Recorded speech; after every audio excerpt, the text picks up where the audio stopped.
Hello everyone and welcome back to another video from Apps Academy. In this video, I'm going to show you how to block someone on Telegram. So let's get started right away.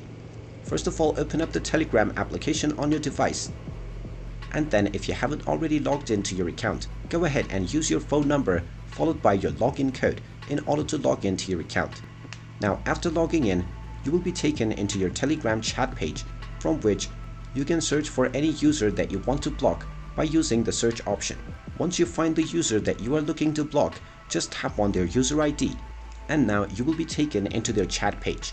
Go ahead and tap on their profile at the top section once again and this will open their account details. Tap on the three dots at the top right and now you will see the option to block this user. Go ahead and tap on it and you will be asked whether you are sure that you want to block this user. Tap on the block user option once again and this user will immediately be blocked on your Telegram account. If you wish to unblock, you can once again tap on the unblock button underneath the user's account name. And there you have it. That is how easy it is to block someone on the Telegram app. If you find this video helpful, make sure you hit that like button and subscribe to our channel if you haven't done so already. Also ring that notification bell to never miss another update from us. Thank you for watching and I will see you again in the next video.